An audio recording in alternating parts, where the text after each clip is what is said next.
नमस्कार, मेरा नाम है सुरेंद्र कुमार और आप सभी का दक्षिणा ई क्लासरूम में बहुत बहुत स्वागत है। आइए देखते हैं पेपर 1 इस एफएसटी का पेपर 1 का सवाल ऑप्टिक्स का। देखिए क्या है सवाल, आपसे बोल रहा है कि इस तरह का एक आइटम है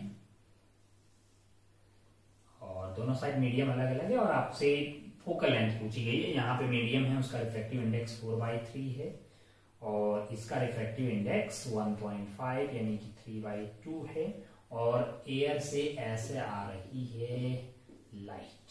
ठीक है, ये एयर है यानी कि रिफ्रैक्टिव इंडेक्स 1 है। आपसे पूछा गया कि फोकल लेंथ क्या होगी इस सिस्टम की। जो रेज पैरेलल आ रही है वो जहां पे कन्वर्ज हो जाएगी यानी जहां वो मीट करेगी वहीं आपका जो है फोकल लेंथ हो जाएगा। तो अपन पहले वाली इस सरफेस के लिए बात करें, माना कि इसके लिए अगर अपन बात करें तो अपन जानते हैं कि μ2/v minus μ1/u must be equal to μ2 minus μ1 divided by r, है ना। तो इस वाले के लिए बात करें तो μ2 की वैल्यू आपके लिए हो जाएगी 3/2 v। मान लीजिए इमेज बनी आपकी v1 पे, ऐसे कुछ भी मान लेते हैं। इस वाले के कारण जो इमेज बनी है वो v1 की दूरी पे है, डिवाइडेड बाय μ1 इज 1 और u की वैल्यू u रख लेते हैं, है ना। That is equal to μ2 minus μ1 that is equal to 3/2 minus 1। μ2 वो वाला होता है जिसमें रेंज जा रही होती है और μ1 वो वाला होता है जहां से आ रही होती है, डिवाइडेड बाई इसका r है। r आपको दिया है क्या, the radius of curvature of the surface is 10 centimetre, तो हमने 10 रख दिया है। अगर आप ध्यान से देखें ये वाली वैल्यू की कितनी होगी, ये 3/2 माइनस 1 यानी कि 1/2 और ये वाली वैल्यू हो गई है 1/20 होगी। अब अप्लाई करते हैं इसी को सेकंड वाली सरफेस के लिए। तो ये जो इमेज बनी है फर्स्ट वाली वो v1 वाली, वो सेकंड वाले के लिए ऑब्जेक्ट की तरह बिहेव कर जाएगी। इसके लिए μ2 की वैल्यू हो जाएगी मान लो 4/3, इमेज बनी v पे माइनस ऑफ μ1 की वैल्यू यहाँ पे कितनी हो जाएगी आपकी 3/2 और बनी मतलब वो जो यहाँ इसका जो v है यानी कि जो इमेज है वो सेकंड वाले के लिए ऑब्जेक्ट की तरह बिहेव करेगी, पहले वाले की इमेज जो है। तो आप जानते ही हैं divide is equal to μ2 minus μ1 यानी इसकी ये हो जाएगा आपका 4/3 माइनस 3/2 डिवाइडेड बाई इसकी वैल्यू 10 आ गई है। अब अगर आप ध्यान से देखें तो ये अपने पास इक्वेशन 2 आ गई है। अगर आप ध्यान से देखें तो मैं क्या करना चाह रहा हूँ, इक्वेशन 1+2 करना चाह रहा हूँ, 1+2 करना चाह रहा हूँ।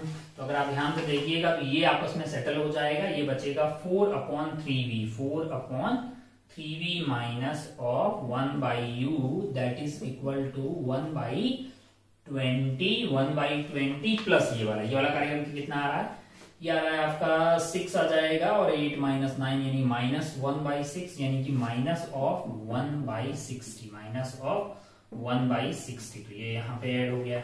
अब अगर आप ध्यान से देखें तो इस पर्टिकुलर केस में आपका जो ऑब्जेक्ट है वो आपका है प्लस इंफिनिटी पे। ऑब्जेक्ट कहाँ पे, प्लस इंफिनिटी पे। अगर आप माइनस इंफिनिटी पे ऑब्जेक्ट को माइनस इंफिनिटी पे रखेंगे तब जो इमेज बनने वाली है वो आपकी प्लस के फोकस पे बनेगी, है कि नहीं है ना। तो v की वैल्यू f आ जाएगी तब जब u की वैल्यू इंफिनिटी और वैसे रेस पैरेलल आ रही है, मतलब ऑब्जेक्ट आपका इंफिनिटी पे है। तो ये कार्यक्रम तो आपका 0 हो जाएगा। तो बचा कुचा कार्यक्रम क्या है, और ये क्या हो गया है 63 माइनस 2 1/30 आ गया है। तो अगर आप ध्यान से देखिएगा तो 4/3v इज इक्वल टू 1/30 आ गया। ये आपका 10 आ गया है। तो यहां से सॉल्व करके v की वैल्यू आ रही है 40 सेंटीमीटर। v की वैल्यू क्या आ रही है 40 सेंटीमीटर आ रही है। तो अगर आप सॉल्व करेंगे तो आपको फोकल लेंथ जो है वही आपकी फोकल लेंथ है, मतलब v is equal to f है। तो ये आपको ऑप्शन नंबर कौन से में दिखाई देगा, ऑप्शन डी में दिखाई देगा, ऑप्शन डी में दिखाई देगा। आप इसको फिल कर मतलब टिक करके आगे बढ़ सकते थे। आइए आगे बढ़ते हैं सवाल नंबर 2 की तरफ।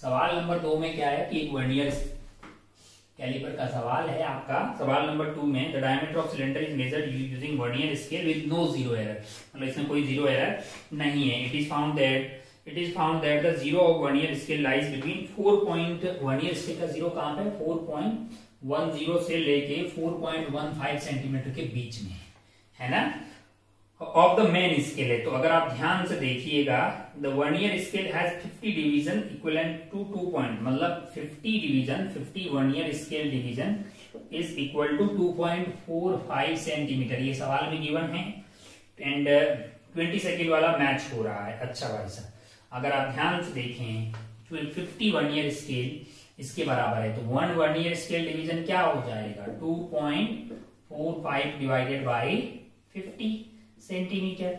और 1 मैन स्केल डिवीजन की बात करें, 1 मैन स्केल डिवीजन तो अगर आप ध्यान से देखिएगा तो 1.10 और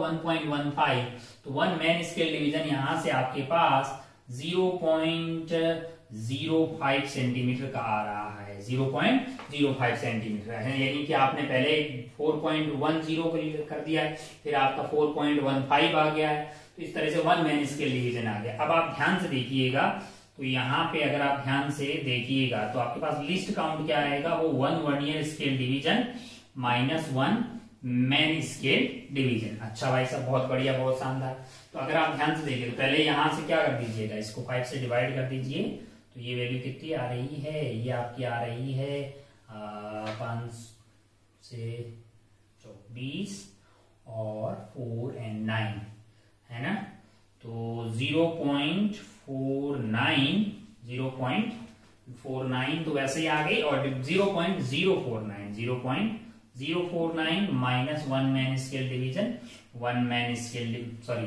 ये इतना आपका वर्नियर स्केल डिवीजन आ गया ना 0.049 सेंटीमीटर।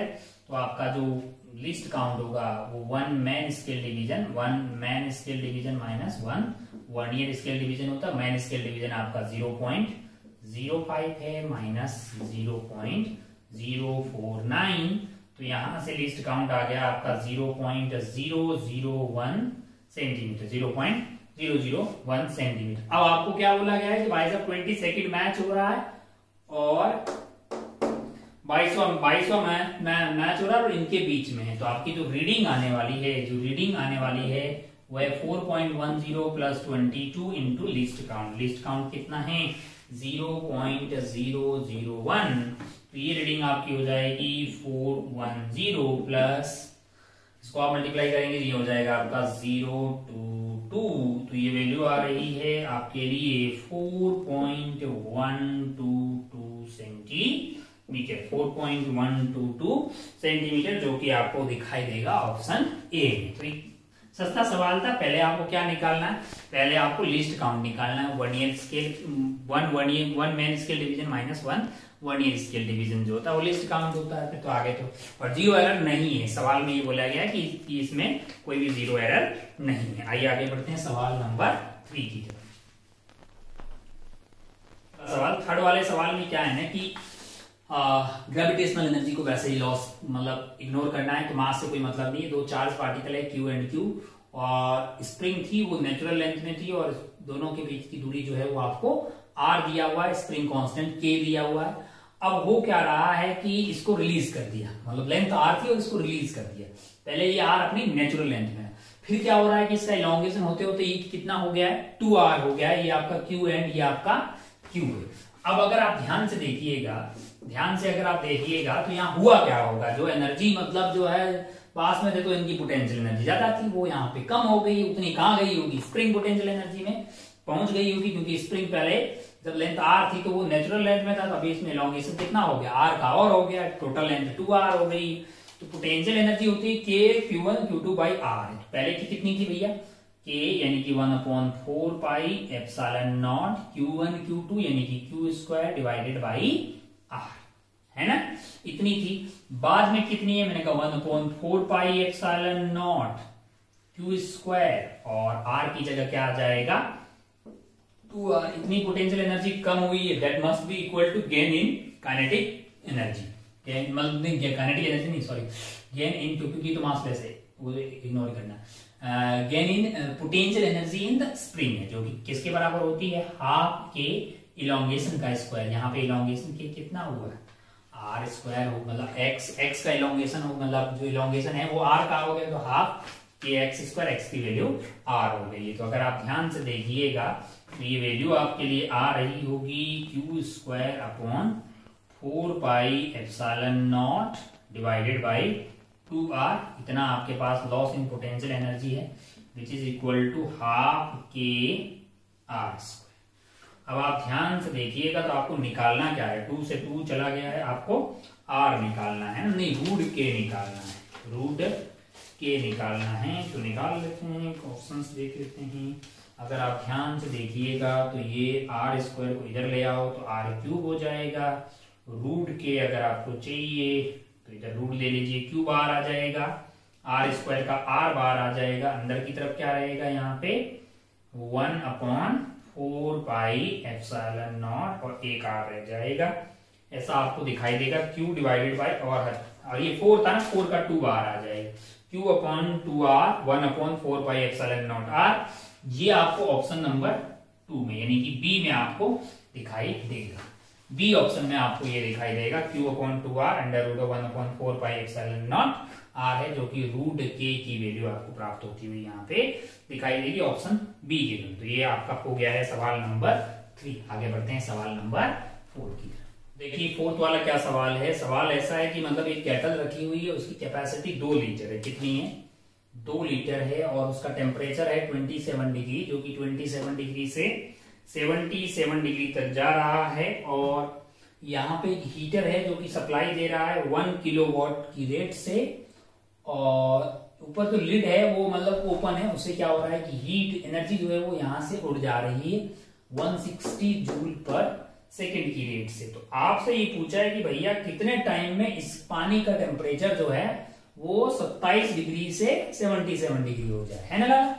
तो आप जो एनर्जी दे रहे हो हीटर से, मतलब पावर दिया हुआ है तो इतना जूल पर सेकेंड दे रहे हो, यानी आप दे रहे हो 1 इंटू किलो है ना 10 की पावर 3 जूल पर सेकेंड। मान लो टी टाइम तक आपने एनर्जी सप्लाई की, इतनी एनर्जी आपने सप्लाई की, उसमें से कुछ पार्ट जो होगा वो कहाँ काम आया होगा, इसमें काम आया होगा, किसमें एमएस डेल्टा टी, इसका टेम्परेचर मतलब जो है चेंज होने में, तो एमएस डेल्टा टी यहां से टेम्परेचर चेंज हुआ होगा, और कुछ पार्ट हवा में उड़ गया होगा, टी टाइम तक आपने ये कार्यक्रम किया है तो हवा में उड़ गया होगा 160 इंटू टी, 160 इंटू टी है। तो अगर आप ध्यान से देखिए तो आपको बोला गया है भैया पानी है ना, तो आपको पता है भाई 1 मीटर क्यूब में, सॉरी 2 लीटर है, 2 लीटर जो है यहाँ पे आपके पास पानी है ना, और अपन जानते हैं भाई साहब 1 मीटर क्यूब में 1 metre cube is equal to 1000 litre होता है, तो 1 लीटर इज इक्वल टू 10 की पावर -3 मीटर क्यूब है कि नहीं है। तो ये वाला जो कार्यक्रम है 2 litre that is equal to 2 into 10 की पावर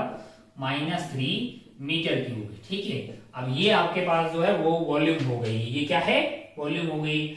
अब आप ध्यान से देखिएगा तो mass upon volume is equal to density है, तो अगर आपको मास चाहिए तो डेंसिटी 10 की पावर 3 है, इंटू वॉल्यूम है आपका 2 इंटू 10 की पावर -3, तो मास आ जाएगा 2 kg।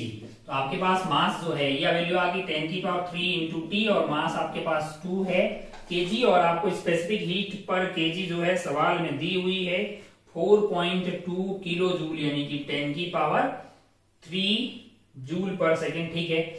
और डेल्टा टी इज बेसिकली वो हमारा कितना है 77 - 27, यानी कि ये 50 आ गया है, plus 160 into T, plus 160 into T. अब आप ध्यान से देखिएगा, अब अगर आप ध्यान से देखेंगे तो आपका टारगेट क्या है, आपका टारगेट टी निकालने का, तो 1000 T minus 1000 minus 160 into T is equal to, ये वैल्यू आ रही है आपकी 2 इंटू 4.2 इंटू 50 इंटू 10 की पावर 3, तो टी आपको यहां से क्या मिल जाएगा 2 इंटू ये हो गया, मतलब ये 100 कर दीजिए, 2 इंटू 50 इज 100, यानी कि 4.2 इंटू 100 से 10 की पावर 5 हो जाएगा, डिवाइडेड बाई ये अपना हो गया है 840, है ना 840 हो जाएगा, है कि नहीं है। तो क्या कीजिएगा यहाँ पे एक बिंदी हटा के यहाँ पे कर दीजिए, है ना, तो इसको 2 से कर देते हैं, तो ये 2 आ गया है, 200 आ गया है, तो 1/2 इंटू 10 की पावर कितना बचा हुआ 10 की पावर यहाँ पे अच्छा, बहुत बढ़िया, बहुत सान। हाँ, तो 2 से ये आपका 1/2 और 200 यानी 1000 आ गया है। क्या हो गया है यहाँ पे?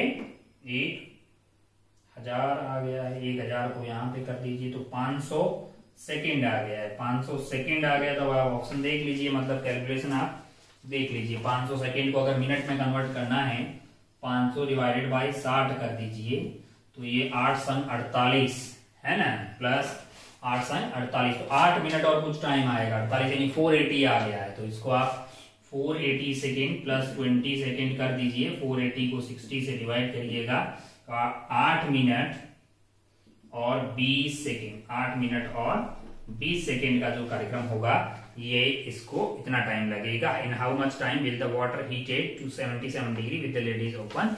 आंसर होगा आपका 8 मिनट एंड 20 सेकेंड, जो कि ऑप्शन ए में है। तो आप इसको टिक करके आगे बढ़ सकते थे। आइए आगे बढ़ते हैं सवाल नंबर 5 की तरफ।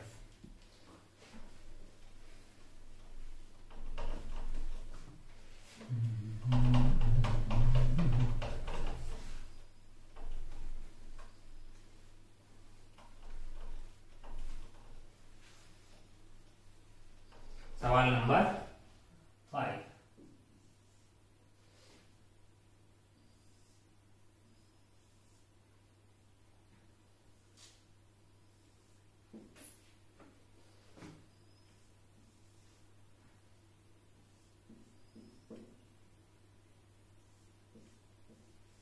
यहाँ पे 10 kg का ब्लॉक रखा हुआ है और ये है आपका 5 kg और ये है आपका 10 kg, और जो कहाँ पे रखा हुआ है, जो कि एक हॉरिजॉन्टल सरफेस पे रखा हुआ है। और आपसे ये बोला गया है यहाँ पे म्यू के वगैरह दिया हुआ। अच्छा, 0.4 and 0.3 mu S and mu K. आपसे बोला गया कि एफ की जो है find the maximum force that there is no sliding of 10 kg, मतलब 10 kg और 5 kg के बीच में कोई रिलेटिव स्लाइडिंग नहीं हो, यहाँ पे फ्रिक्शन नहीं है। तो ये जो कार्यक्रम है पूरा, अगर हॉरिजॉन्टल में बात करें तो इस पे एक्सटर्नल फोर्स F लग रहा है, ये पूरा एक साथ एक्सेलरेट हो रहा होगा A से, और A की वैल्यू हो जाएगी F divided by total mass, जो कि होगा 10 + 5 यानी 15, है कि नहीं है। अगर आप इस वाले 10 kg का FBD बनाएंगे तो इस वाले 10 kg भी क्या लग रहा होगा, इधर की तरफ F लग रहा होगा, इधर की तरफ फ्रिक्शन लग रहा होगा, क्योंकि फ्रिक्शन ही तो उसको आगे लेके जा रहा है। भाई इसको आगे लेके कौन जा रहा है? ये भी तो इसके साथ आगे जा रहा होगा, रिलेटिव स्लाइडिंग नहीं हो रही, तो फ्रिक्शन ही इसको आगे लेके जा रहा होगा। In fact friction minus F is basically 10 into acceleration, that is F/15, है ना। तो ये 2/3 आ गया है। तो अगर आप ध्यान से देखिएगा तो यहां से फ्रिक्शन की वैल्यू क्या आ रही है, F + 2F/3 आ गया है। तो 3 और 2 5F/3, 5F/3 है, ये आपका फ्रिक्शन आ गया है। एंड फ्रिक्शन की मैक्सिमम वैल्यू क्या हो सकती है, 5F/3 की मैक्सिमम वैल्यू हो सकती है आपके पास 0.4 म्यू इंटू एन है, और एन की वैल्यू यहाँ पे क्या होगी, 100 होगी, जो कि आपके पास हो रही है 40 आ जाएगी, क्योंकि क्या आ जाएगी यहाँ पे 40 आ जाएगी। अगर आप ध्यान से देखिएगा तो एफ की मैक्स वैल्यू आपके लिए आ जाएगी 3 इंटू 40 डिवाइडेड बाई 5 यानी कि 24 न्यूटन। 24 न्यूटन तक अगर आप फोर्स लगाएंगे तो यहाँ पे इनके बीच में रिलेटिव स्लाइडिंग नहीं होगी। 24 आपको ऑप्शन नंबर बी में दिखाई दे रहा है। तो आइए आगे बढ़ते हैं सवाल नंबर 5 के बाद में आगे बढ़ते हैं सवाल नंबर 6 की।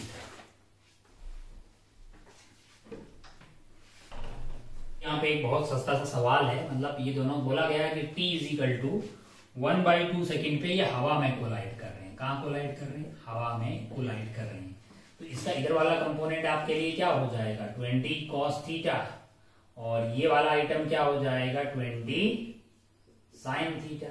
अगर ये हवा में कोलाइड कर रहे हैं तो इसका मतलब क्या होना चाहिए, 20 sin थीटा जो है वो 10 के बराबर होना चाहिए, क्योंकि भैया वर्टिकल डिस्प्लेसमेंट सेम होगा तभी ना कोलाइड कर पाएगा, है कि नहीं है। हवा में कोलाइड करने के लिए तो वर्टिकल में मतलब जो है आपकी स्पीड सेम होनी चाहिए, तभी तो आप सेम टाइम पे सेम हाइट पे होंगे, है कि नहीं। और दोनों की एक्सेलरेशन तो आपके लिए क्या है, दोनों की एक्सेलरेशन आपके लिए g है। तो इसका मतलब 20 sin theta must be equal to 20 sin theta must be equal to 10। तो यहां से sin थीटा की वैल्यू आपके लिए आ गई है हाफ, यानी कि थीटा आपका होना चाहिए 30 डिग्री। अच्छा, और ये भाई साहब तो ऊपर ही जाएंगे, ये आके उसको ऐसे गए होंगे। तो अगर आप ध्यान से देखिएगा तो 20 cos 30 डिग्री यानी 20 इंटू √3/2 यानी कि 10√3 मीटर पर सेकेंड की रफ्तार से ये इधर की तरफ जा रहा है। कौन? जो है ए वाला बी की तरफ जा रहा है, तो उसको कोलाइड करना है और 1/2 सेकेंड बाद में कोलाइड कर रहा है, तो 10 into √3 into 1/2 second that must be equal to x। तो यहां से x की वैल्यू आ रही है 5√3 मीटर। x की वैल्यू आ रही है आपके लिए 5√3 मीटर है। तो अगर आप ध्यान से देखिएगा इसके ऑप्शंस में, तो आपका ऑप्शन जो है बी एंड सी करेक्ट हो जाएगा, बी एंड सी करेक्ट हो जाएगा, बी एंड सी करेक्ट हो जाएगा। आइए आगे बढ़ते हैं सवाल नंबर 7 पे। ये बहुत ही सस्ता सवाल था, 7 भी बहुत आसान सा है।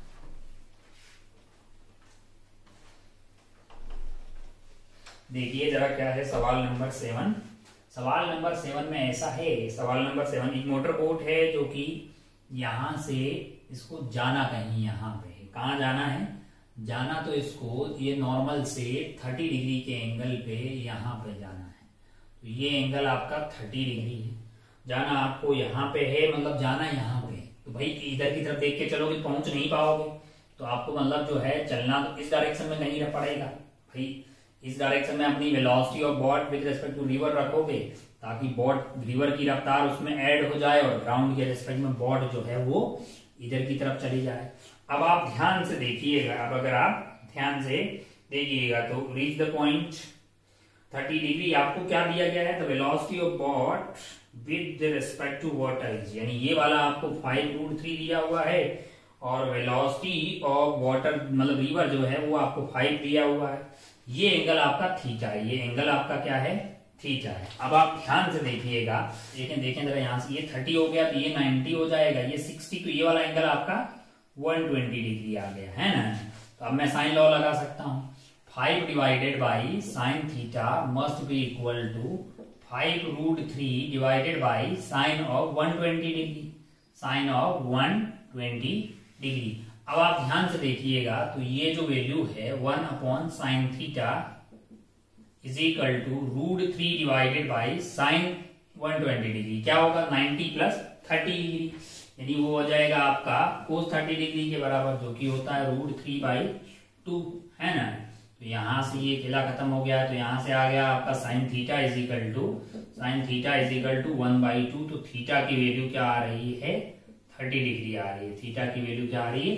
30 डिग्री आ रही है। तो थीटा यहाँ पे आपका 30 डिग्री हो जाएगा। तो आप आ जाइए भाई साहब 7th वाले सवाल में, motor boat reach to point this 30 degree with respect to line of destination from the starting point. हाँ, उससे एंगल कितना है? 30। तो फर्स्ट वाला सही हो गया। नॉर्मल से टोटल एंगल कितना हो जाएगा? 60। सेकेंड वाला सही हो गया है ना। और speed of motor boat is 5 metre पर second with respect to ground. भैया ग्राउंड के रिस्पेक्ट में चाहिए होगा तो आपको क्या निकालना पड़ेगा? ये वाला रिजल्टेंट निकालना है कि नहीं यार? ये आपके लिए 5 है, आपको ये वाला वेक्टर निकालना है ना। तो आप निकाल सकते हैं, बिल्कुल उसमें कोई दोहराए वाली बात नहीं है, क्योंकि ये एंगल आपका 30 आ गया है। ये एंगल अगर आपका 30 आ गया तो ये कितना हो गया? 150 हो गया है। ये वाला एंगल भी आपका क्या होगा? 30 होगा। अब अगर ये 30 और ये 30 है, फिर तो ये तो 5 ही होना चाहिए ना, ये और ये बराबर होना चाहिए, तो ये 5 आ जाएगा। तो जो आपको ऑप्शन डी में दिया हुआ है, तो आपका यहाँ पे ऑप्शन करेक्ट होता हुआ दिखाई दे रहा है, ए बी और 120 degree with respect to stream direction. Stream direction में कितना आ रहा है? 90 प्लस 60 150 आ रहा है। तो सी गलत हो जाएगा, ए सही है, बी सही, सी गलत, और डी आपके पास क्या है? ये भी आपके लिए सही होता हुआ दिखाई यहाँ पे दे रहा है। तो ये आपका 7वां सवाल हो गया है। आइए आगे बढ़ते हैं सवाल नंबर 8 की तरफ। सस्ता सवाल था ये, बड़ी आसानी से आप करके आगे बढ़ सकते थे। सवाल नंबर 8 देखिए। सवाल नंबर 8 क्या है? सवाल नंबर 8 में आपको रो वर्सेस टी का कर्व दिया हुआ है। यहाँ पे रो है और यहाँ पे आपके लिए है टेम्परेचर।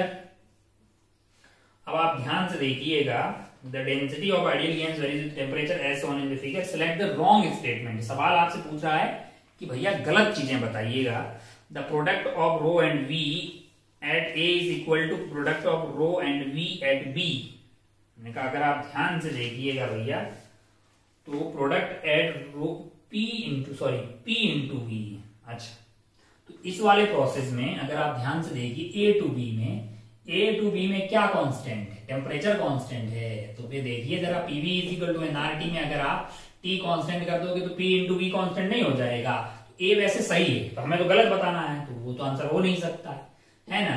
बी देखिए, बी में बोल रहा है कि pressure at B is greater than pressure at A. अब आप ध्यान से देखिएगा कि भैया डेंसिटी ज्यादा है ना, डेंसिटी आपका होता क्या है? PM by R T. अगर आप डेंसिटी ज्यादा होगा तो पी ज्यादा हो गया ना। दूसरा वाला भी सही है, हमको क्या बताना, गलत बताना है।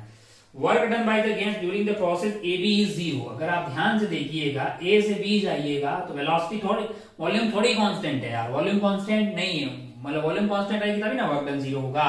अगर आप ए से बी जा रहे हैं तो आपका प्रेशर बढ़ रहा है, प्रेशर बढ़ रहा है भाई, टेम्परेचर कांस्टेंट तो वॉल्यूम कम हो रही होगी, इनफैक्ट नेगेटिव वर्क डन होगा, नेगेटिव वर्क डन होगा। तो ये बात गलत है, जो गलत है वही हमारा आंसर है, तो सी हो जाएगा। डी देखिए, डी में अगर आप ध्यान से देखिए change in internal energy from A to B is positive. अब देखो इंटरनल एनर्जी ए से बी में पॉजिटिव कैसे हो सकती है? तो जब टेम्परेचर कांस्टेंट है तो डेल्टा यू तो 0 हो गया ना जी। तो ये गलत है, लेकिन हमको गलत ही ढूंढना है, तो आंसर आपका जो है वो सी एंड डी हो जाएगा। आइए आगे बढ़ते हैं सवाल नंबर 9 की तरफ।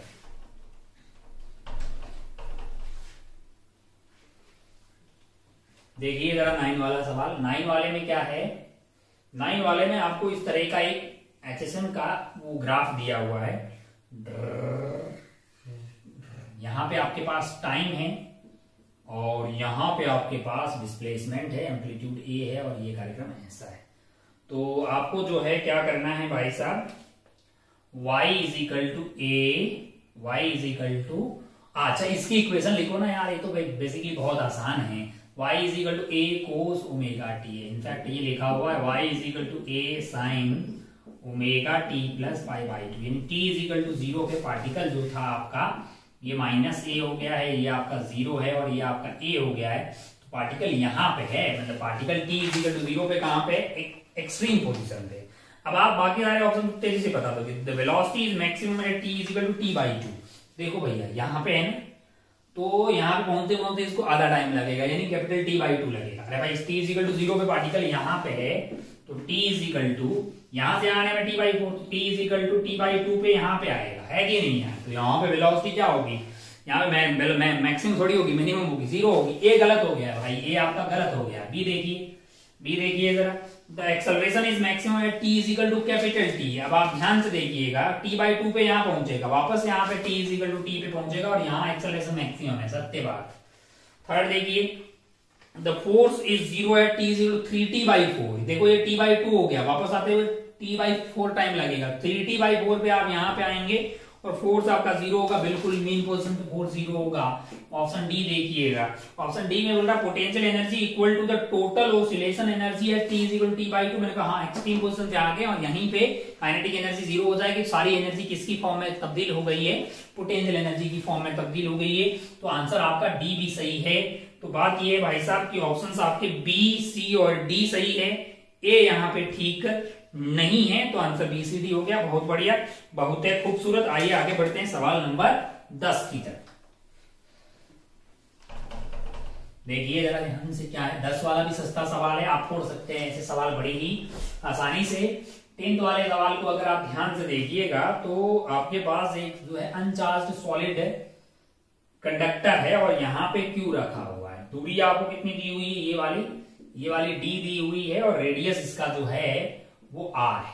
अब आप ध्यान से देखिएगा, find for the situation shown in the figure select the correct statement. Potential of the conductor is, conductor का पोटेंशियल कितना होगा? मैंने कहा अगर आप ध्यान से देखिए क्यू है तो यहाँ पे कुछ माइनस क्यू इंड्यूस हो जाएगा मान लो, और यहाँ पे प्लस, बराबर ही रहेंगे, मतलब नेट चार्ज इस पे 0 होगा।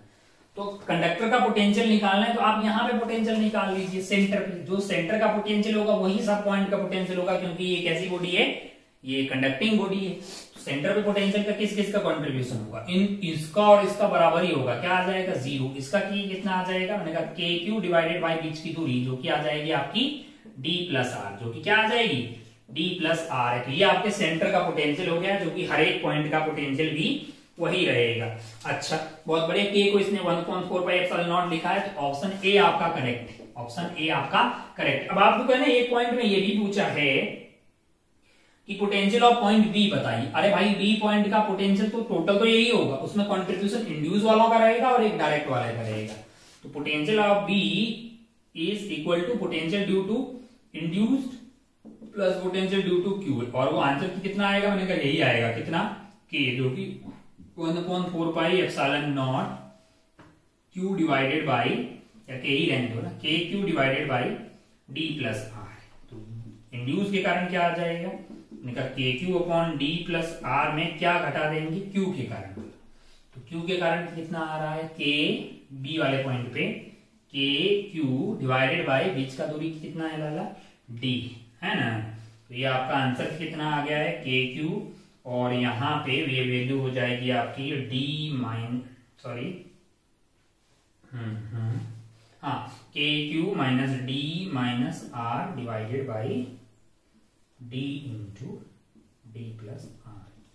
तो यहां पे वैल्यू आ रही है minus of K Q R divided by D D plus R. ठीक है, इंड्यूस वालों के कारण माइनस, मतलब के को आप 1.4 पाई एप्सिलॉन नॉट लिख लो, Q R upon D into D plus R है। ये आपको ऑप्शन डी में दिखाई देगा। तो ऑप्शन आपका बी गलत है, सी गलत है और डी करेक्ट है ना। अरे भाई ठीक है, potential of conductor can not be determined, हमारा क्यों नहीं कर सकते, कर सकते हैं भैया। ऑप्शन ए और डी आपका सही है, बी और सी गलत है। मतलब ये इक्विपोटेंशियल सरफेस बन जाएगी। पहले आप सी का निकाल लीजिए, बाकी हर एक पॉइंट पे भी उतना ही आएगा, और उसमें दोनों का कंट्रीब्यूशन होगा, एक क्यू का और एक इंड्यूस वाले का। यहाँ पे क्यू का कंट्रीब्यूशन जो है वो डी प्लस आर दूरी है, तो इतना आ गया। यहाँ पे कितना होगा, मैंने कहा क्यू बाई डी होगा, दूरी कितनी, डी। तो एक खत्म केस का सवाल था। आइए आगे बढ़ते हैं सवाल नंबर 11 की तरफ। सवाल नंबर 11 में आपसे पूछा है कि मतलब रेज पहली बार जो है ऐसे जा रही है, फोकल लेंथ बतानी है यहाँ पे, और दूसरी बार रेज ऐसे आएंगे। पहले इसके लिए कर लेते हैं।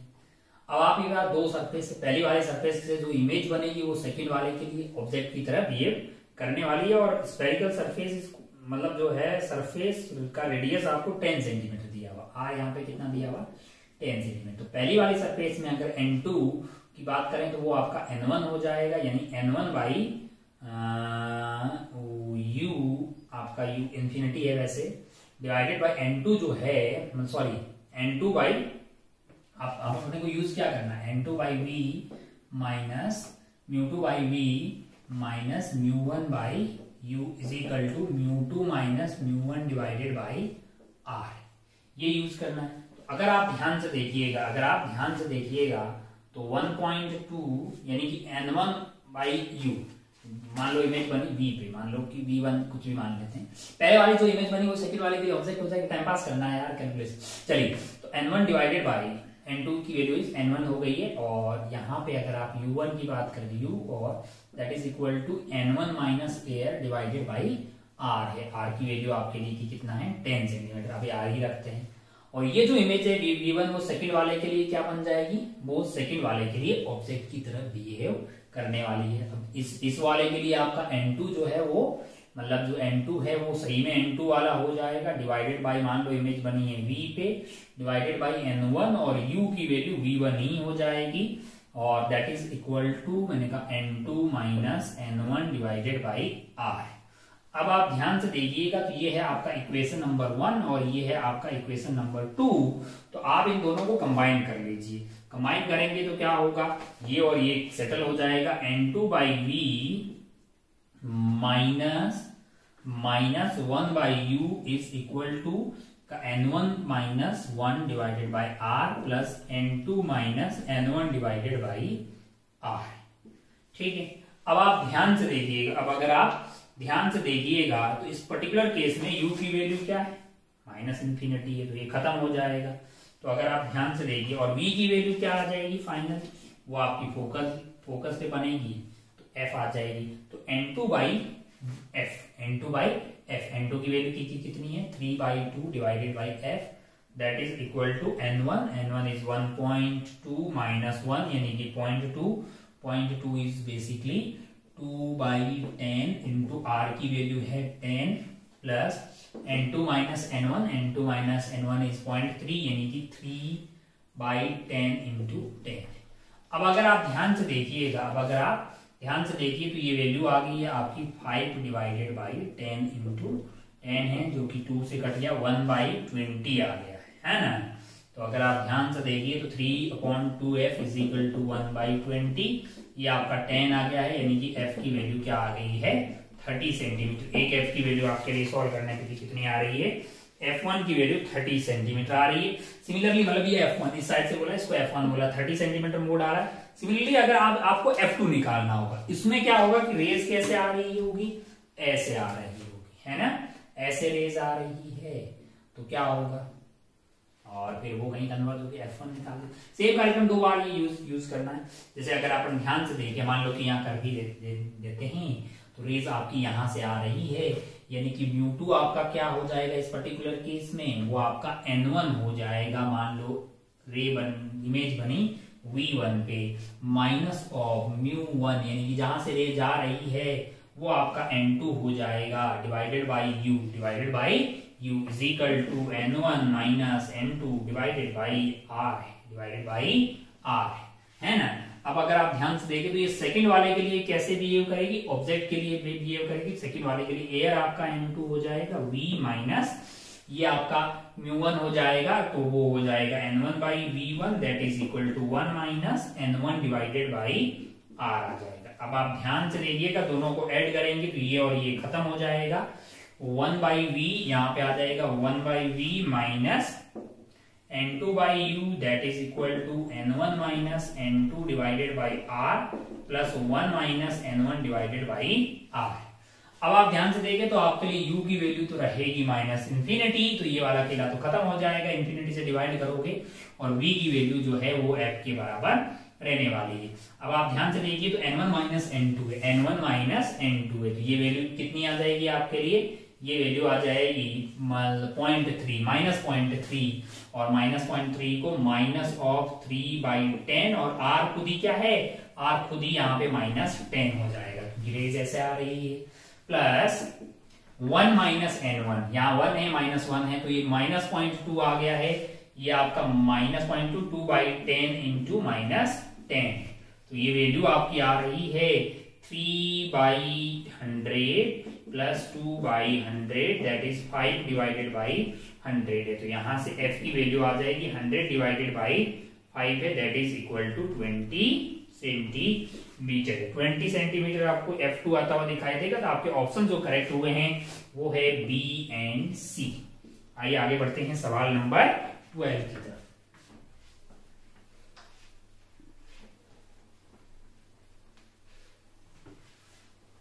ये जरा, तो यहाँ पे क्या है ना कि आपको इक्विवेलेंट कैपेसिटेंस निकालना है, और ये दोनों को पहला ऑप्शन देखिएगा, ये एक स्फेरिकल मेटालिक स्फीयर है, ये भी मेटालिक स्फीयर है, और इन दोनों को क्या कर दिया, एक लॉन्ग वायर से कनेक्ट कर दिया, मतलब इन दोनों का पोटेंशियल सेम होगा, है कि नहीं है। तो एक इंफिनिटी है, इंफिनिटी और इसके बीच में एक कैपेसिटर बन रहा होगा, और फिर इंफिनिटी और इसके बीच में बन रहा होगा, इन दोनों का पोटेंशियल सेम है। तो इस पॉइंट और इस पॉइंट के बीच में अगर बात करेंगे, ये दोनों कैसे हो गए, पैरेलल हो गए। एक का कितना होता है भाई, r रेडियस वाले का 4πε0 r होता है, तो ये तो दोनों पैरेलल हो गए। पैरेलल में क्या होता है, C1 और C2 का सम आता है, C1 प्लस C2, तो इसका C इक्विवेलेंट हो जाएगा 4πε0 a plus 4πε0 b which is equal to 4πε0 a plus b, जो कि आपको दिखाई देगा ऑप्शन नंबर आर में। फर्स्ट का आंसर जो है आपको मैच होता हुआ दिखाई देगा आर। आइए आप ऑप्शन नंबर बी में आइएगा, बी में आएंगे जी, स्फेरिकल कैपेसिटर का आपने डेरिवेशन कर रखा है, यहाँ पे अगर आपने चार्ज दे दिया, यहाँ पे अगर आपने चार्ज दे दिया तो यहाँ पे माइनस माइनस माइनस माइनस आ जाता है, और अर्थिंग करने पे यहाँ पे पोटेंशियल क्या आ जाएगी, मतलब चार्ज क्या आ जाएगा, 0। तो भैया जब यहाँ पे चार्ज 0 आ गया, यहाँ इलेक्ट्रिक फील्ड है ही नहीं, सिर्फ इतना ही बचा, और इसका आपने डेरिवेशन कर रखा है 4πε0 AB अपॉन B माइनस ए, ये कैपेसिटर आपने निकाल के रखा हुआ है, जो कि आपको दिखाई देगा ऑप्शन क्यू के अंदर।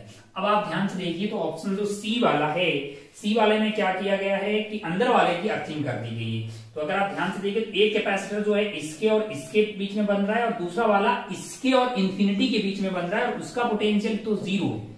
इसका मतलब ये जो है, ये और इंफिनिटी जो है ना, ये दोनों पॉइंट सेम ही है। तो पहला कैपेसिटर इन दोनों के बीच में बना, है ना। दूसरा वाला इसके और इंफिनिटी के बीच में बना, जिसका पोटेंशियल यही है। अगर आप ध्यान से देखें तो पहला आपका कैपेसिटर बन गया यहाँ पे, इस पॉइंट को मैंने 1 बोल दिया, इस पॉइंट को मैंने 2 बोल दिया, इसको 3 बोल दिया।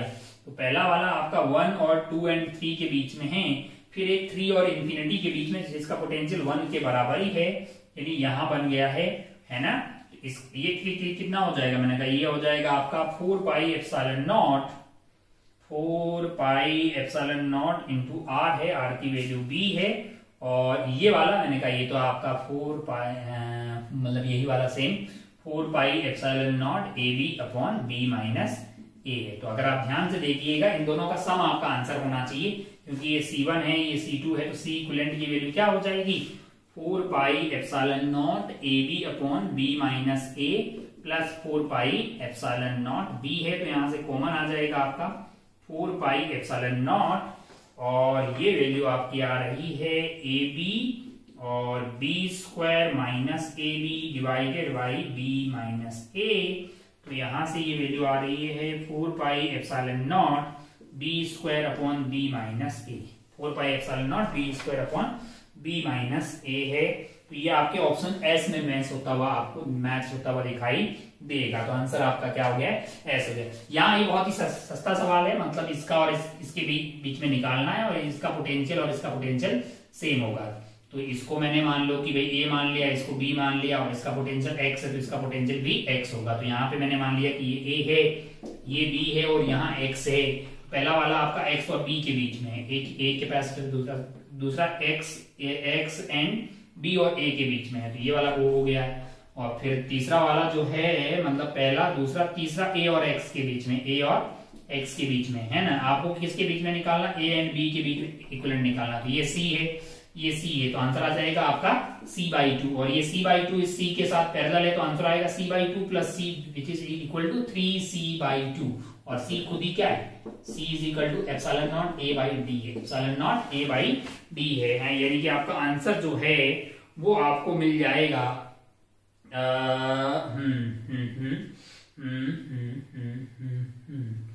तो अच्छा, यहाँ पे दूरियां जो है ना वो अलग अलग है, वो दूरियां अलग अलग है, हमने सेम मानी। एक मिनट, सी सेम नहीं होगा, सॉरी यहाँ पे ये वाली, यहाँ पे अगर आप ध्यान से देखें तो पहला वाला सी था, दूसरा वाला सी है, और ये वाला सी नहीं है। कौन सा वाला है, ये वाला सी डैश मान लीजिए। कौन सा वाला, ए पहले, ये वाली दूरी ए है, ये वाली दूरी बी है, और ये वाली दूरी फिर से ए है। तो अगर इसको मैं सी मान रहा हूं तो ये भी आपका एक्स एंड बी के बीच में, और ए और ये वाला ए और एक्स के बीच में, ये सी और ये सी डैश है। तो ये आपका आंसर जो है वो c/2 प्लस सी डैश आ जाएगा। आंसर आ जाएगा आपका C equivalent is equal to c/2 plus C dash. और इसकी वैल्यू क्या होगी, मैंने कहा epsilon not a by D है। सी की वैल्यू तो भाई epsilon not a by D है, तो डी आप 2 और यहाँ पे 2 है, और डी की वैल्यू इसमें क्या है, ये a है, और इसकी वैल्यू क्या होगी, मतलब epsilon not a by D, और डी की वैल्यू खुद ही क्या है, b है ना। तो यहाँ पे अगर आप ध्यान से देखिएगा तो एप्सिलॉन नॉट a और आपका जो है ये आ गया है, मतलब एलसीएम ले लीजिए 2ab, तो b प्लस 2a आ गया है ना। तो एप्सिलॉन नॉट, ये आपको epsilon not a b plus 2a upon 2ab है, जो कि ऑप्शन p में दिखाई देगा, यानी कि ये कार्यक्रम आपको p में दिखाई देगा। तो आप p, अरे ये a है, ये a है, ये b है, तो ये आपका ऑप्शन मतलब p में आपको आंसर दिखाई दे रहा है। तो आ गया आपका R S Q and P। ये 12 यहाँ पे खत्म होता है। आइए आगे बढ़ते हैं सवाल नंबर 13 की, सवाल नंबर 13 जरा ध्यान से देखिए। 13 वाले में क्या है कि आपको ये सारे ऑप्शन दिए हुए हैं और आगे कुछ ज्ञान दिया हुआ, उससे मिक्स मतलब मैच करवाना है। पहला ऑप्शन है आपका PT is equal to constant, ठीक है। बोल रहा है कि हीट जो है वो क्या होगी, heat absorb by the system क्या होगी, इंटरनल एनर्जी का क्या होगा, work done by the system क्या होगा। क्योंकि आपको सवाल में बोला है कि temperature of a ideal monoatomic gas, monoatomic gas है मतलब F की वैल्यू 3 है, जो कि इंक्रीज कर रहे हैं आप टेम्परेचर को कहां से कहां तक, T1 से लेके T2 तक टेम्परेचर इंक्रीज किया जा रहा है। टेम्परेचर इंक्रीज किया तो डेल्टा U आपका पॉजिटिव होगा, इसमें कोई लास्ट टर्म वाली बात नहीं है। और delta Q is equal to delta U plus work done आपका मतलब जो है वो होता ही है फर्स्ट लॉ से। वर्क डन आपका मतलब इंटीग्रेशन ऑफ P dV है। यदि वॉल्यूम अगर आपकी वॉल्यूम बढ़ी तो वर्क डन पॉजिटिव आएगा, वॉल्यूम घटी तो वर्क डन नेगेटिव आएगा। तो PT is equal to constant है, PT is equal to constant है, PT is equal to constant है, और टेम्परेचर आप बढ़ा रहे हैं, टेम्परेचर आप बढ़ा रहे हैं, है ना। तो यहाँ पे क्या हुआ होगा, अगर आप ध्यान से देखें पहले वाले केस में PT is equal to constant. तो अब आप ध्यान से देखिएगा ऑप्शन जो है हीट इज जो पहला यहाँ पे पी में लिखा हुआ heat is absorb by the system, वो मैं देखता हूँ कि डेल्टा यू तो पॉजिटिव, अगर डेल्टा यू डब्ल्यू भी पॉजिटिव हो गया तो पक्का हो जाएगा कि भाई डेल्टा क्यू भी पॉजिटिव होगी। डेल्टा क्यू पॉजिटिव मतलब heat is absorb by the system. तो PT is equal to constant है, और एक चीज मैं क्या जानता हूं कि PV is equal to nRT. तो अगर आप ध्यान से देखिए तो मैं पी को क्या लिख सकता हूं, NRT by V, NRT by V into T is equal to constant है। तो T square is equal to some constant into V है। अगर आप टी को बढ़ा रहे हैं तो भैया वी भी बढ़ेगा, वी बढ़ेगा तो वर्क डन पॉजिटिव आएगा, तो heat is absorb by the system बिल्कुल सही हो जाएगा। मैं फर्स्ट का चेक करके दिखा रहा हूं, इसका भाई साहब आपका पी सही हो गया है। इंटरनल एनर्जी इंक्रीजेस, मैंने कहा पक्का इंटरनल एनर्जी तो आपकी इंक्रीज होगी, मतलब क्यू तो सबका आंसर होगा, क्यू तो सब में डाल दीजिए आप, क्यू क्यू क्यू क्यू, क्योंकि आपने क्या किया है, आपने टेम्परेचर बढ़ाया तो इंटरनल एनर्जी ऑब्वियसली बढ़ेगी, इसमें कोई लाशर्म वाली बात नहीं है। अब आप ध्यान से देखें तो अगला है work done by the system, work done is by the system. Yes, system work कर रहा है, पॉजिटिव वर्क डन आ रहा है, बोल रहा work is done on the system. अरे जब वर्क डन पॉजिटिव आ रहा है तो work done by the system ही उस पे किया जाएगा, जब वर्क डन नेगेटिव आएगा तब work done on the system होगा। मोलर हीट की capacity of the process is less than 3R। अच्छा आपको सी निकालना है तो आपको पूरा कार्यक्रम P इंटू वी की पावर, मतलब अगर आप ध्यान से देखें पीवी की power x is equal to constant. अगर ऐसा होगा तो आप जनरल सी निकाल के बैठे हुए हैं, सी की वैल्यू क्या आती है आपके लिए, R upon gamma minus 1 minus of R upon x minus 1, है ना। तो अगर आप ध्यान से देखिएगा गामा इस वाले केस में कितना हो जाएगा, गामा की वैल्यू हो जाएगी f/2 प्लस यानी कि 5/3 हो जाएगा। 5/3 माइनस 1 कर दीजिएगा तो ये 2/3 हो जाएगा, 2/3 तो 3R divided by 2 minus of R upon x minus 1 है। तो पहला आपका प्रोसेस दिया है पीटी की power is equal to constant, है ना। तो अगर आप ध्यान से देखें पीटी की power is equal to constant है, तो PV is equal to NRT का यहाँ पे यूज कर लेते हैं, है ना। टी को हटाने के लिए टी को अपन क्या लिख सकते हैं, T square is equal to constant into volume आ गया है ना आपके लिए, तो T is directly proportional to root V आ जाएगा। तो यहां से मैं P इंटू वी की power 1/2 is equal to constant कर दूंगा, तो x की वैल्यू कितनी आ गई, 1/2 आ गई। तो यहाँ पे 1/2 माइनस 1 होगा तो ये माइनस 1/2 आ जाएगा, तो ये 1 और यहाँ पे 2 चला जाएगा, तो आपका आंसर जो है वो 4 और 3 7R/2 आ जाएगा, यानी कि 3.5R। तो बोला है कि molar heat capacity of the process is less than 3R है, मैंने कहा नहीं भाई 3.5R आ रहा है, तो आपका टी ऑप्शन नहीं होगा। तो ये मैंने सारी बातें कौन से ऑप्शन के लिए चेक की है, ऑप्शन ए के लिए चेक की, मतलब जस्ट बहुत आसान है। अगर आप ध्यान भाई डेल्टा टी टेम्परेचर इंक्रीज हो रहा है तो डेल्टा यू सबका पॉजिटिव होगा। आपको क्या चेक करना है, जस्ट आपको चेक करना वर्क डन पॉजिटिव है कि नेगेटिव। अगर वॉल्यूम बढ़ी तो वर्क डन पॉजिटिव, वॉल्यूम घटी तो वर्क डन नेगेटिव। अब अगर ये भी पॉजिटिव ये भी पॉजिटिव, तब अगर डेल्टा क्यू पॉजिटिव आ रहा है इसका मतलब heat is given to the system है, और डेल्टा क्यू नेगेटिव आ रहा है तो heat is taken from the system है। बाकी वर्क डन पॉजिटिव मतलब work is done by the gas है, और नेगेटिव आ गया तो work is done on the gas है। बहुत बढ़िया, बहुत शानदार। उम्मीद है कि आपकी बाकी सारे जो हैं वो पीवी की पावर मतलब दिखाई हुआ है, ये पीवी की पावर -1 है, ये P इंटू वी की पावर 0 है, और ये पीवी की पावर गामा लिखा ही हुआ है। तो बाकी सारी बातें पता करना आपके लिए कोई टफ चीज नहीं है। आइए आगे बढ़ते हैं सवाल नंबर 14 की तरफ। सवाल नंबर 14 बहुत ही सस्ता सवाल है, मैंने एक क्वेश्चन को बैलेंस कर दिए। आपको ये x पे कमेंट करना है कि ये x आइटम क्या है। तो यहाँ पे अगर आप ध्यान से देखिएगा तो 1 और 0 वाला ये आइटम अपना E पॉजिटिव होता है, तो ये ऑप्शन आप देख लीजिएगा कि भाई मतलब बीटा डीके है, जो कि आपको ऑप्शन P में दिखाई देगा। ये आपका आइटम आएगा मतलब 2 और 4 है, तो ये अल्फा पार्टिकल लिखा हुआ है, हीलियम का न्यूक्लियस। और फिर आपके पास ये प्रोटॉन आ गया है 1 और 1 वाला, और देन उसके बाद एक ऑप्शन जो है आपके पास ये है कि भाई ये फ्यूजन है कि फिजन है, तो ये टूट रही है तो ये कैसी रिएक्शन है फ्यूजन रिएक्शन है। तो एक बहुत ही सस्ता, मतलब इतना फ्री, इसके लिए हार्डली आपको 1 मिनट भी नहीं लगती और ये मैट्रिक्स मैच आप करके आगे बढ़ सकते थे। आइए आगे बढ़ते हैं न्यूमेरिकल टाइप के सवाल में। नंबर 15 में क्या है? सवाल नंबर 15 में हमारे पास 60 kg का आइटम है, 60 kg का ब्लॉक है और ये भाई साहब जो है 5 मीटर ऊपर जा रहे हैं ग्राउंड के रिस्पेक्ट में। तो बताइए कि कितना वर्क करना पड़ेगा। तो हम मान ले रहे हैं कि भैया इसका एक्सेलरेशन ए है, इसका एक्सेलरेशन ए है, तो ये धागा नीचे आ रहा होगा ए से। तो ई जो है ससुरा, इसका एक्सेलरेशन मान लेते हैं, धागे के रिलेटिव क्या है? ए आर है। पहले तो इसका एफबीडी बना लीजिए। ऊपर की तरफ इस पे क्या लग रहा होगा? टेंशन लग रहा होगा। नीचे इस पे mg लग रहा होगा और एक्सेलरेशन हमने a मानी है, तो tension minus mg must be equal to m into a. एक रिश्ता यहां से प्राप्त हो गया है। अब दूसरे रिश्ते की बात करें अपन, इसके लिए बात करें, किसके लिए? इसके लिए तो इसकी रफ्तार हमने एक्सेलरेशन रिलेटिव टू धागा यानी कि ये स्ट्रिंग है वो हमने ए आर मानी है। तो ये भाई साहब के ऊपर क्या लग रहा होगा? टी लग रहा होगा। नीचे क्या लग रहा होगा? mg लग रहा होगा और यहाँ धागा नीचे आ रहा है। तो हम धागे में बैठे हुए हैं, तो सूडो इस पे किधर लगेगा? इसका मास तो इसका भी 60 है, तो यहाँ पे 60 डाल सकते थे, 60 जो भी है m रख देते हैं और यहाँ पे mg हो गया और सूडो इसके ऊपर की तरफ हो गया ma। और एक्सेलरेशन हमने क्या लिए? रिलेटिव ए आर लिए, है ना। इसका एक्सेलरेशन नीचे है यहाँ पे, तो सूडो ऊपर की तरफ लगा दिया। तो t plus ma minus mg is equal to m into a r हो गया है। तो अगर आप ध्यान से देखिएगा तो t माइनस एम को, तो t माइनस mg यहाँ दिखाई दे रहा है, t माइनस mg तो ma ही है, तो ये ma और प्लस ma हो जाएगा, ये ma plus ma is equal to m a r है। तो अगर आप ध्यान से देखिएगा तो 2a is equal to a r हो गया है ना।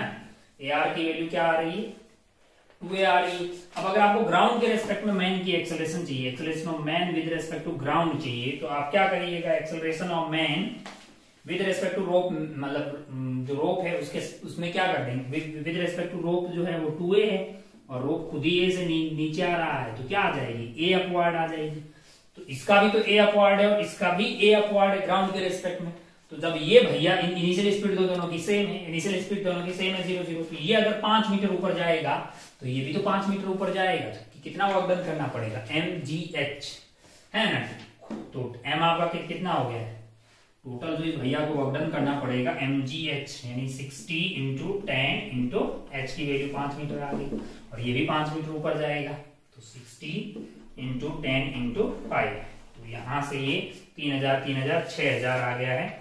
तो आपका आंसर जो है वो मतलब ये 6000 आ गया है। तो 1000 इंटू पी लिखना है ना, तो p की वैल्यू यहां से 6 आ जाएगी। p की वैल्यू क्या आ जाएगी आपके पास?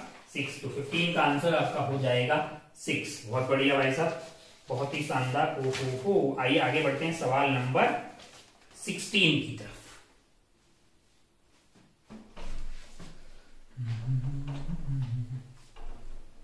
अल्फा दिया हुआ ग्लास का, तो हमने गामा निकाल दिया, गामा इज इक्वल 3 अल्फा है।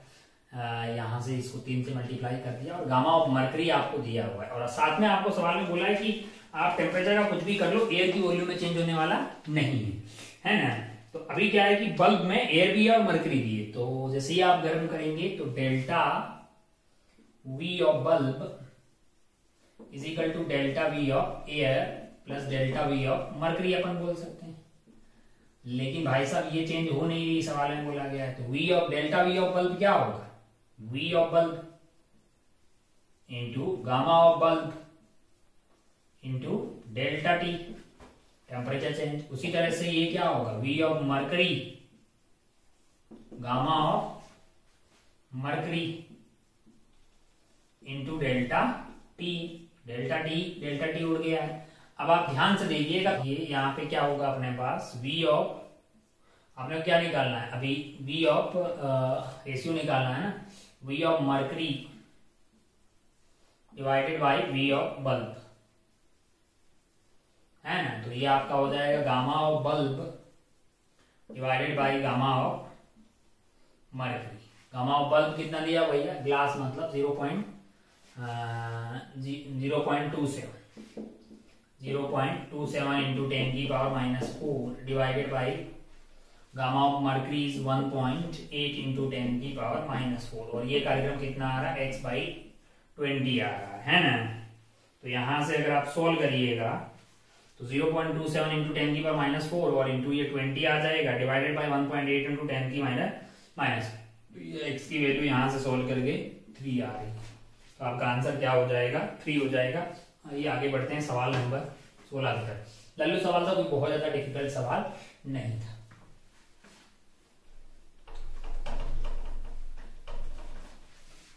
क्या है सवाल नंबर 16, जरा ध्यान से देखिए।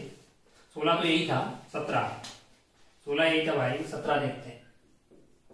17 जरा ध्यान से देखिए। 17 में आपके पास इस तरह का सर्किट है, ये रेजिस्टेंस R, यहाँ बैटरिया है, ये इस E वोल्टेज की, यहाँ आपके पास रजिस्टर है, यहाँ आपके पास रजिस्टर है 4 ओम का, ये 3 ओम का, और यहाँ पे एक बैटरी लगी है, और यहाँ पे आपके पास 6 ओम का रजिस्टर है, और ये ऐसे। अब अगर आप ध्यान से देखिए तो यहाँ पे करंट जा रहा है 2 एम्पियर का, और इधर की तरफ करंट जा रहा है 3 एम्पियर का, और इधर की तरफ करंट आ रहा है 5 एम्पियर का। तो 3 इधर से आ रहा है, 5 इधर से आ रहा है, इधर की तरफ 8 एम्पियर जाएगा, लास्ट टर्म वाली कोई बात नहीं। इधर से 2 आ रहा है, इधर 3 आ रहा है, तो इसका मतलब 1 एम्पियर इधर से आया होगा, मतलब 1 एम्पियर यहां से गया होगा, तो 8 इधर आ रहा है, फिर 7 एम्पियर इधर आ गया होगा, 7 में से 5 इधर चला गया तो 2 इधर गया होगा। खैर खेला ये सारा हो गया। अब अपने को क्या करना है, अपने को E1 और E2 निकालने, तो निकाल लेते हैं भाई, इधर से स्टार्ट कर लेते हैं, है ना। अरे आके नहीं आ, जरा ध्यान से देखिए, यहां से चलते हैं। पहले माइनस आ गया तो हमने E1 लिख दिया, है ना। यहाँ पे प्लस आ गया तो माइनस लिख दिया, 4 इंटू 3 12। चलिए भाई साहब, इधर चले गए तो प्लस आ गया तो हमने माइनस लिख दिया, 8 3 24। वहीं पहुंच गए तो 0। E1 की वैल्यू तो आ गई 48 वोल्ट। सिमिलरली E2 निकालते हैं, इसमें चलते हैं ऐसे। पहले मुलाकात हमारी किससे हुई, माइनस से, तो हमने क्या लिख दिया, प्लस E2 का। फिर हमारे हम प्लस से माइनस में जा रहे हैं, तो ये -30 आ गया है, और इधर हम प्लस से माइनस की तरफ जा रहे हैं, -24 आ गया है। तो यहां से E2 की वैल्यू कितनी आ रही है, 54 वोल्ट आ रही है। अब आप ध्यान से देखिएगा, आपको निकालना है twice of E2 divided by E1। Twice of E2 divided by E1 है 54 डिवाइडेड बाई 48। तो यहां से ये आ गया आपका 24, है ना। ये वैल्यू आ गई है 24। अब आप 24 डिवाइडेड बाई ये रेशियो कैसे बताना है, 24 2 सही तो निकाला ना, हाँ 30 54, और ये वाला नहीं तो यहाँ पे घोटाला किया ना, हाँ ये भाई साहब 24 और 3 6 36 है रे, ये 36 है। कहाँ पे 36 है, E1 इज 36, ये 36 होगा तो लाला ये 18 आ जाएगा, और ये 36 तो 18 इंटू 4, ये वैल्यू की कितनी आ जाएगी, 18 किया तो 3 आ जाएगा लाला।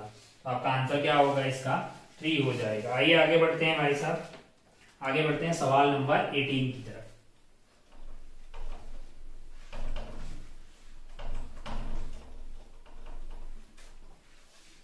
क्या है सवाल नंबर 18।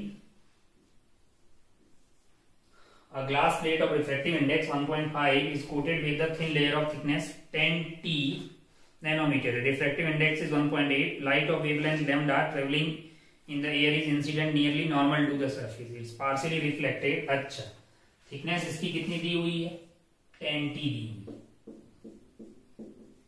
और क्या हो रहा है, ग्लास प्लेट और refractive index 1.5 is coated with a thin layer of thickness 10T, refractive index 1.8। इसका रिफ्रैक्टिव इंडेक्स आपको 1.8 दिया हुआ है। लाइट ऑफ वेवलेंथ लैम्डा है, travelling in the air is incident normally on the, it is partially reflected. अच्छा, एक यहां से रे आई, कुछ पार्ट यहां से रिफ्लेक्ट हो गया, कुछ पार्ट यहां जाके रिफ्लेक्ट हुआ, और अब इन दोनों का इंटरफेरेंस हो रहा है, ठीक है। तो अगर आप ध्यान से देखें, यहाँ पे रिफ्लेक्शन डेंसर मीडियम से हो रहा है, यहाँ पे रिफ्लेक्शन रेयर मीडियम से हो रहा है। तो ये वाला ऑलरेडी जो है मतलब λ/2 आ गए, है ना। और ये यहाँ पे मान लीजिए कि इसकी थिकनेस x थी, इसकी थिकनेस अगर x थी तो ये ऑलरेडी कितनी आगे चली होगी, x और x 2x, और कौन से रिफ्रैक्टिव इंडेक्स में म्यू वाले में, तो जो टोटल डिफरेंस आ जाएगा 2μx, पाथ डिफरेंस आ गया। अरे भाई 2x चली होगी कहां पे, म्यू वाले में, तो एयर में 2μx चलने के बराबर है। और ये ऑलरेडी आगे चली गई लेमडा बाई 2। अब आपको क्या चाहिए, आपको क्या चाहिए यहाँ पे, आपको चाहिए कि भाई मतलब टी की मिनिमम वैल्यू बताइए कि जहां से यहां से कंस्ट्रक्टिव इंटरफेरेंस हो जाए। कंस्ट्रक्टिव इंटरफेरेंस हो जाए तो भैया ये एन लैम्डा होनी चाहिए, यानी कि एन की वैल्यू मिनिमम क्या हो सकती है, 0 हो सकती है। तो 2 म्यू एक्स जो है वो लैम्डा बाई 2 हो जाए, है कि नहीं यार। म्यू की वैल्यू आपको 1.8 दी हुई है और एक्स की वैल्यू जो है मतलब जो थिकनेस है वो आपको कितनी दी हुई है, 10t नैनोमीटर है और आपको t निकालना है। तो 10t नैनोमीटर यानी 10 की पावर -9 कर देते हैं, is equal to lambda by 2। Lambda कितना है, 648 नैनोमीटर है, यानी कि 10 की पावर -9 डिवाइडेड बाई 2। तो ये कट गया भाई साहब इससे, है ना। और ये वैल्यू कितनी आ गई है, 324 324 आ गई है। अब आप ध्यान से देखिएगा तो 18 तो 36 और इंटू 10 से 3.6 इंटू यानी 36 into T, 3.6 into T 36t is equal to 324। तो t की वैल्यू आपके लिए क्या हो जाएगी, 324 डिवाइडेड बाई 36। ये वैल्यू कितनी आ रही है, अगर आप ध्यान से देखें 9 से कट रहा है क्या, 9 से कट रहा होगा। 6 54 है, 4 9 27 और 4 मतलब 54 4 27 और 5 32। हाँ ठीक है, 9 आ गया भाई साहब। टी की वैल्यू आपके लिए 9 आ जाएगी। तो इस तरह से ये जो पेपर 1 का डिस्कशन है वो यहाँ पे खत्म होता है। उम्मीद है कि आपने बहुत ही अच्छा करा होगा। जो सवाल आपसे नहीं हुए उनको एक बार देख लीजिए और आने वाले टेस्ट में वैसी गलती को रिपीट ना कीजिए। अपना और अपनों का खूब ख्याल रखिएगा। मिलते हैं पेपर 2 के डिस्कशन में। जय हिंद, जय भारत, टेक केयर, बाय।